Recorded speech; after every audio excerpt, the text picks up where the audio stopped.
कैसे एक अखबार बेचने वाला लड़का देश का राष्ट्रपति बन जाता है। मानना था आप अपना भविष्य बदल नहीं सकते, पर आप अपनी आदतें बदल सकते हैं, और निश्चित रूप से आपकी आदतें आपकी भविष्य बदल सकती है। एक ऐसा महापुरुष जिनका नाम सुनते ही दिलो दिमाग में ऊर्जा सा भर जाता है। तो दोस्तों, लेकिन वीडियो शुरू करने से पहले अगर आपने हमारा YouTube चैनल देवदा सब्सक्राइब नहीं किया है तो सबसे पहले हमारा YouTube चैनल सब्सक्राइब कर लें और फिर साथ ही बेल आइकन दबा दें ताकि आपको वीडियो मिले सबसे पहले। हम सबका प्यारे पूर्व राष्ट्रपति APJ अब्दुल कलाम का जन्म 15 अक्टूबर 1931 को तमिलनाडु के रामेश्वरम में एक मछुआरे परिवार में हुआ था। उनका पूरा नाम अब्दुल पाकिर जैनुल आबदीन अब्दुल कलाम था। APJ अब्दुल कलाम का माता पिता कोई खास पढ़े लिखे नहीं थे, जिनके वजह से उनके पिता जैनुल आबदीन एक मस्जिद के इमाम और एक नाव का मालिक थे। कलाम की मां हसनी अम्मा एक हाउसवाइफ थी। उनके पिता जैनुल आबदीन के पास जो नौका थी उससे वो हिंदू समाज को रामेश्वरम से धनुषकोटी और धनुषकोटी से वापस रामेश्वरम ले जाया करते थे, और उससे उनकी आमदनी होती थी जिससे वो अपने परिवार का खर्ची चलाते थे। APJ अब्दुल कलाम अपना स्कूलिंग पास के गांव से ही किया था, और एक समय की बात है कि रामेश्वरम में एक बहुत बड़ी साइक्लोन आती है और जैनुल आबदीन का नाव उसमें डूब जाता है और उसको घर चलाना बहुत ही मुश्किल हो जाता है। अब इसी दौरान APJ अब्दुल कलाम घर घर अखबार बेचना शुरू कर देते हैं।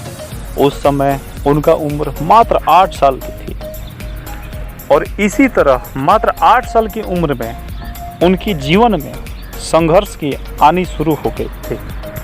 इसी तरह उन्होंने अपना हाई स्कूल रामनाथपुरम के स्वर्ण हाई स्कूल से पूरा किया, और उनके पिता और फिर उन्होंने 1954 में तिरुचिरापल्ली के सेंट जोसेफ कॉलेज से फिजिक्स में BSc की पढ़ाई पूरी की। उसके बाद वर्ष 1955 में वे मद्रास चले गए, जहां से उन्होंने मद्रास इंस्टीट्यूट ऑफ टेक्नोलॉजी से इंजीनियरिंग की पढ़ाई पूरी की। APJ Abdul Kalam Madras institute of technology से इंजीनियरिंग की पढ़ाई पूरी करने के बाद कलाम ने रक्षा अनुसंधान एवं विकास संगठन यानी DRDO से जुड़े।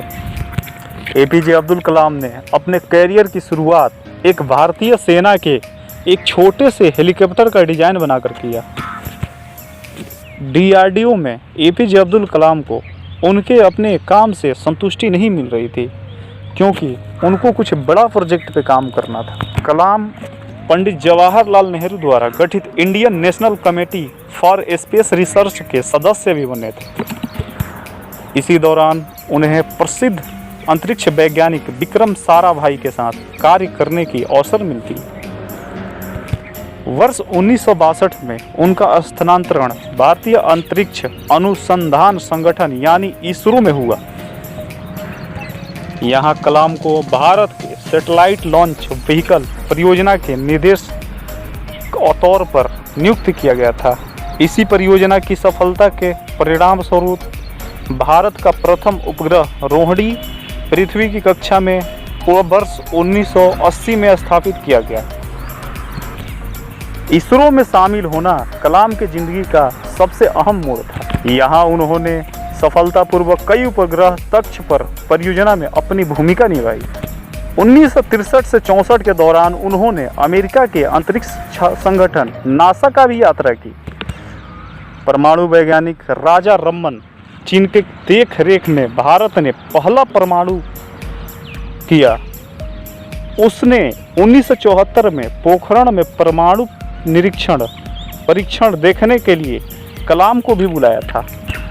70 और 80 के दशक में अपने कार्यों और सफलताओं से डॉक्टर कलाम भारत के बहुत प्रसिद्ध बन गए और देश के बड़े बड़े वैज्ञानिक में उनका नाम गिना जाने लगा।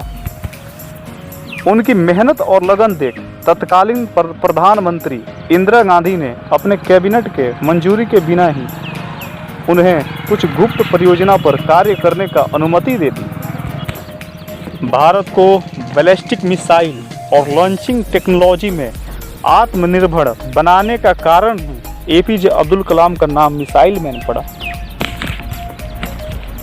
फिर 1982 में डिफेंस रिसर्च लेबोरेटरी का डायरेक्टर बनाया गया। उसके बाद उन्होंने उस वक्त के रक्षा मंत्री के वैज्ञानिक सलाहकार बीएस अरुणाचल के साथ integrated guidance missile development programme का प्रस्ताव पास किया। इसी दौरान के बदौलत भारत की मिसाइल की कार्यक्रम की शुरुआत हुई थी।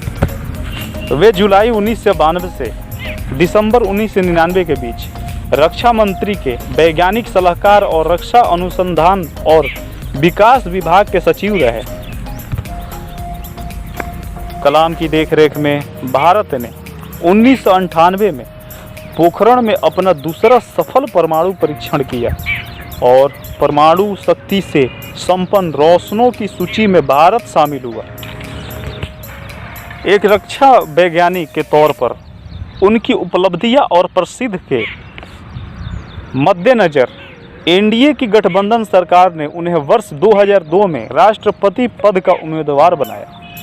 डॉक्टर एपीजे अब्दुल कलाम को 25 जुलाई 2002 को पक्ष और विपक्ष सभी ने मिलकर उनको देश के 11वें राष्ट्रपति के रूप में चुना। वे इस पद पर 25 जुलाई 2002 से 25 जुलाई 2007 तक रहे।